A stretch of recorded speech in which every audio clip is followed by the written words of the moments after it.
Hello, everyone. It is Sunday, September 8th, and welcome to my YouTube channel. This is Tarot and Attachment. I will be looking at the cards today and checking out the themes that might be emerging in the week ahead. You'll have to forgive me. I have been in a 6-hour training, both today and yesterday, for doing couples therapy. And I'm a little bit fried, literally and figuratively. For those of you who live in Los Angeles, you will know what I am speaking about. It is swelteringly hot. And, without even consulting the cards, the energy or the symbolism that I've been working with over the last couple of days is this idea of alchemy through heat, how we might become transformed through pressure, through heat, turning up the heat on something, and what rises to the surface, and how we meet that material, and in that way, how we can transform it into a new expression. And, it gives me this image of the sword, the steel being forged in the fire, and how when we work with that, it becomes strong. And when we want to rework it, we have to apply the heat once again and melt it back down. And always in this alchemical process, there is a purification that happens where the impurities rise to the surface to be siphoned off so that we can become more distilled expressions of ourselves. So I don't know, that's kind of just what I've been thinking about, sitting in this training. Some of the information was good and useful, and some of it was really dry and formulaic and felt not very helpful when it comes to working with people in their relational issues. I've actually received a lot of teaching and training on specifically working with attachment disturbances and how to repair those attachment wounds from early childhood. And one of the most essential ingredients of doing that work is being spontaneous and authentic in the moment, and being able to meet the client with sensitive attunement. It's not formulaic. It's not this prescribed rote procedure that gets applied to every situation. That just feels really, I'm not sure that that's my way of working. But I am also a big fan of take what you like and leave the rest. And that is actually going to be my offering for all of you as well in these videos, right? Whatever speaks to you, whatever might be helpful or useful, I hope that you're able to take it in and apply it in the week ahead. And whatever feels irrelevant, it's okay. You can feel free to let that go. So let's discover together what the cards might be saying about how energies are coming together as we move through the week and how we might make the best use of them, what insights we can take away. So I'm going to do my thing. I'm going to go silent. I'm going to concentrate while I shuffle. Bear with me.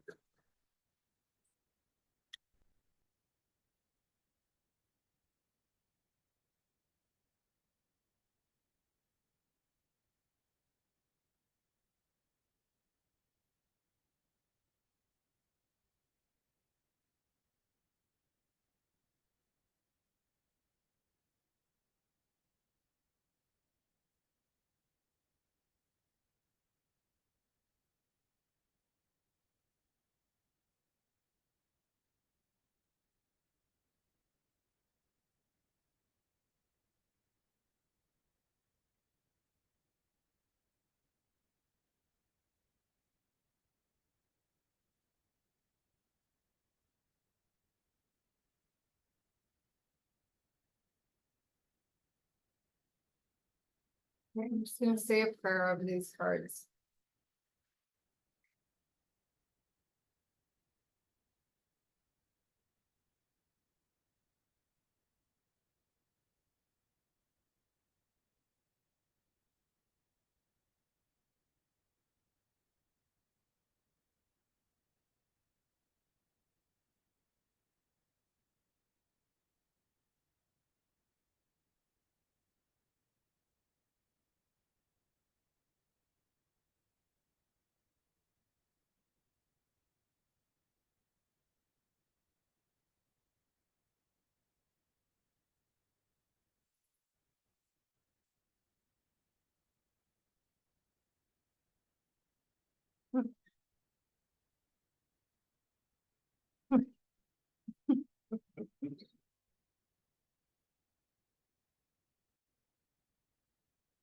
So there's some powerful energy coming through this pull of the 5 cards that I've used to illuminate these themes that might be coming up during the week.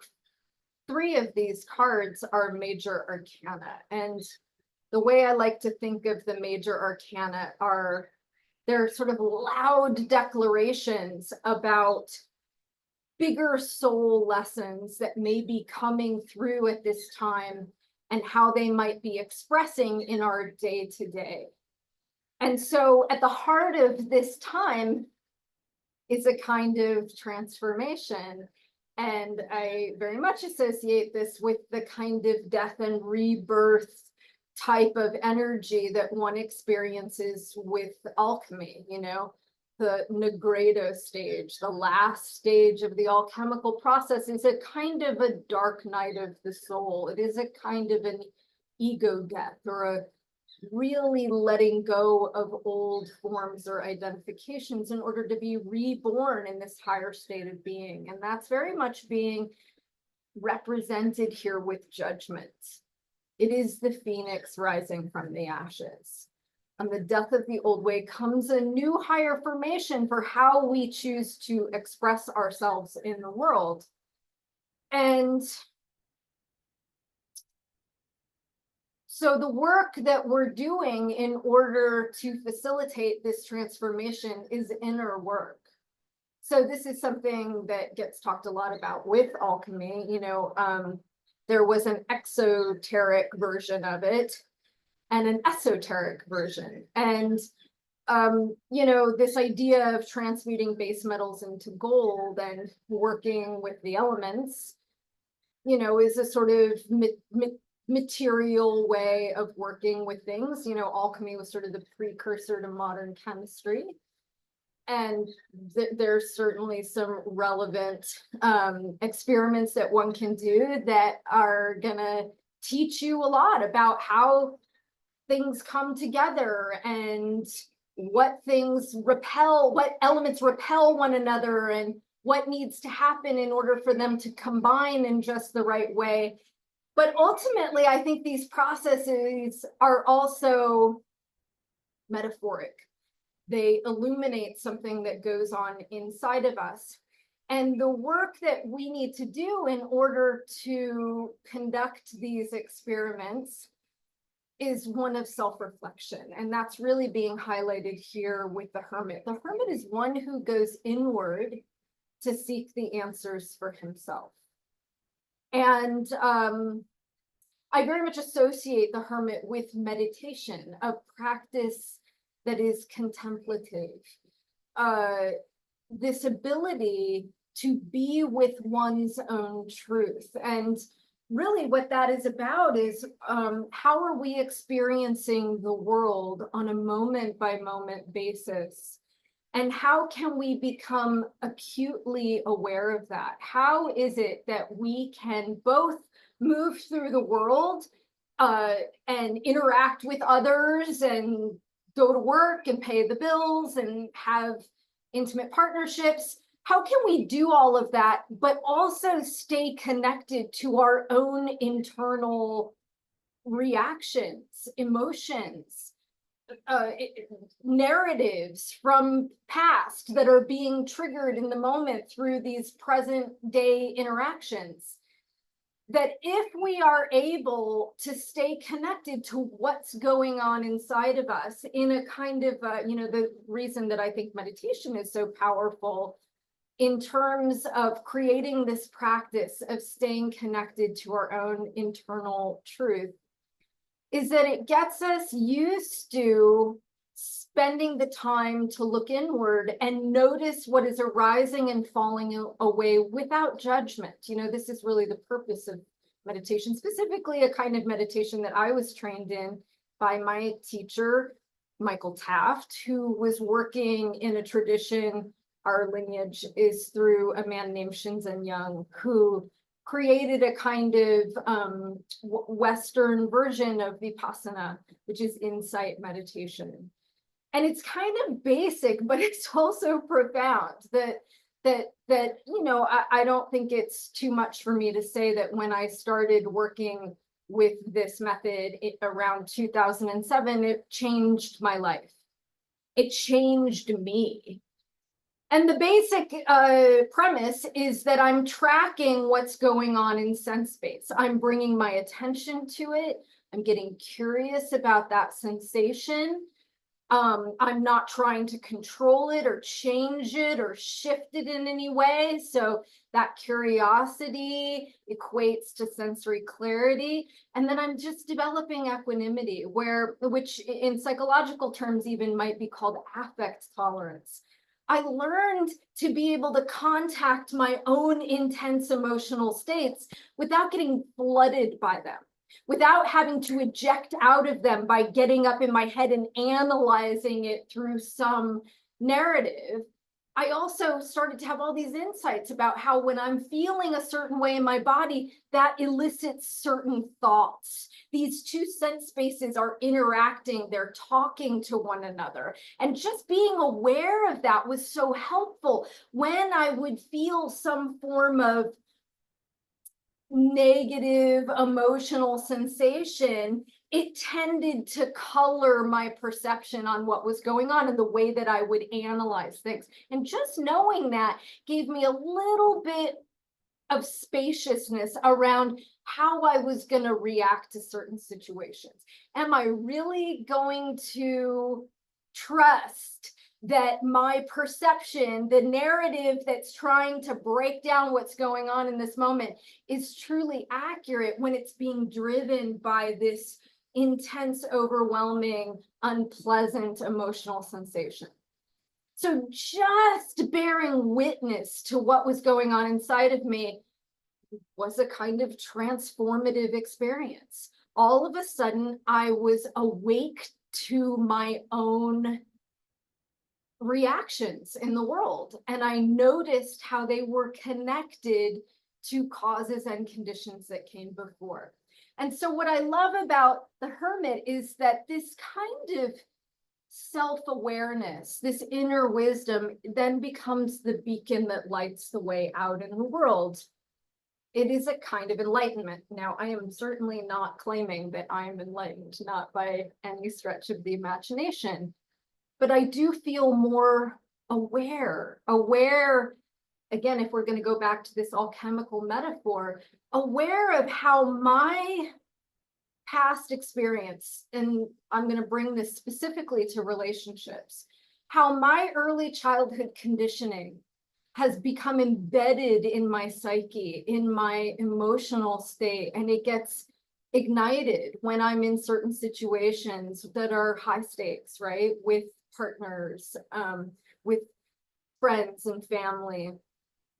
And a lot of times I will get launched back into this old story, and all these emotions, these limiting self-beliefs will start to come up and feel like this solid persona.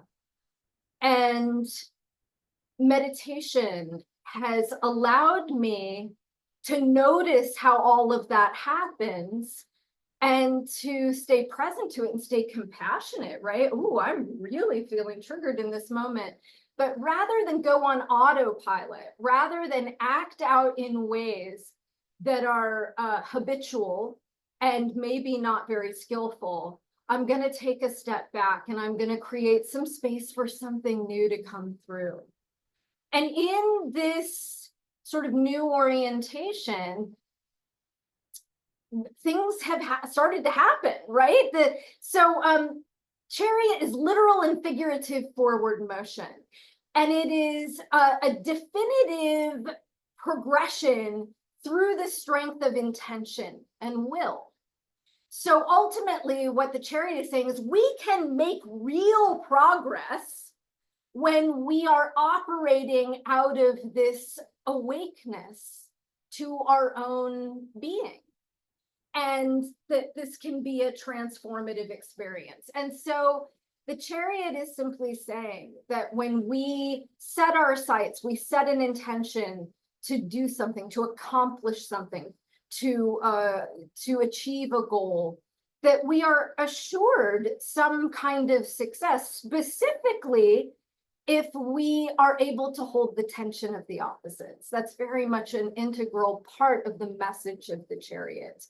So again, it's this thing of like, I mean, I think that this is probably true of most human beings, if not all human beings, and certainly the case with some of us, maybe more than others, that many of us have experienced pain, suffering, trauma in life, and that it has definitely affected the way that I'll just speak for myself, move through the world. It has colored the experience that I have in relationships.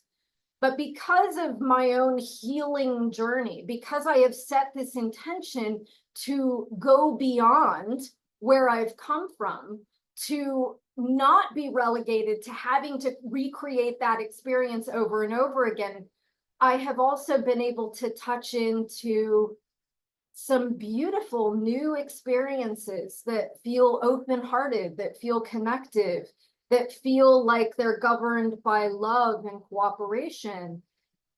But I've never lost sight of that experience of the wound. And it also allows me to stay compassionate when I'm connecting with others, specifically others who are still struggling with a lot of that. So ultimately, what I can see is that I don't want to get rid of my painful past.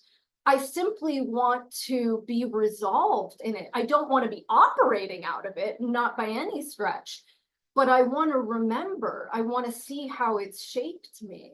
Again, I want to hold on to that pain that I experienced and allow it to orient me towards compassion when I'm working with others. You know, obviously that comes in handy when I'm counseling people, whether it's through the tarot or through more traditional forms of therapy. You know, I've been there. I've transited those circumstances myself, and I feel like I have adequately come out the other side. I mean, it's a process, right? So the process it continues. Okay, so let's look at some of these more day-to-day elements that are, because that's a big kind of container, if you will, for where it is that we're going or what we might be experiencing as the week unfolds. So how might this play out in our day-to-day interactions? Well, this one is interesting to me. So swords are the suit of thoughts, ideas, communication. And the Seven of Swords I equate with a kind of behavioral orientation, specifically in relationships, that is akin to people pleasing. So it's a kind of outward in orientation. It's this idea that I have to figure out what other people want from me, what they want to hear, what they want me to be. And then I'm sort of inauthentically putting forward this persona based on what I think they want as a kind of means of like catering to them or pleasing them. And there's a kind of underlying quality here, even though it looks like the people pleaser is so thoughtful and caring about the needs of everyone else, there is something that's inauthentic about it. And it almost always is governed or guided by this underlying need to get your needs met. And so you can almost think of it as an unconscious manipulation. I'm not enough to simply express what my needs are in an overt way. I have to do it covertly. I have to do it by pleasing you first. And then just maybe then you will be motivated to see me and meet my needs. So it's a kind of murky way of navigating the world. And it's sort of an anxious, preoccupied way of navigating the world. It's simply saying that rather than going inward and connecting deeply to what is going on with me in a present tense, I'm up in my head and I'm trying to figure out how to get what I need out of a situation through complimenting others, through saying the right things. There's a kind of performative aspect to the Seven of Swords. And again, it's sort of divorced from emotions. It's very much, it's a heady kind of experience. So the Two of Wands is asking us to trust that there's a new way of doing things that might be more in alignment with who we are on a deeper level and with where we want to go. So wands are like life force energy, passion, creativity. And the Two of Wands is sort of the beginning stages of a process. So we're just now becoming aware of certain things. We're in the process of transforming them and moving into a more self-directed way of being. And so we're letting go of some of these old coping mechanisms. And so what we're left with then is sort of like, I don't really know how this is going to go. This is an unprecedented way of being. And so this guy, he is an explorer. He's exploring new territory. And the most important thing to remember when you are on the brink of a new experience, it is essential that you throw out the old maps. You can see he's got this little globe in his hand. And the reason that this is important is that where we're going is very different from where we've been. We are having an opportunity of doing it differently. And specifically, if we're willing to be in the present moment, instead of making a plan about how we're going to proceed based on how things have gone. And believe me, most people are taking the tragedies of their lives and they're trying to avoid ever having that happen again. And so they're forming these elaborate thoughts about how they can get around those old patterns, and in many cases only to sort of run into them again.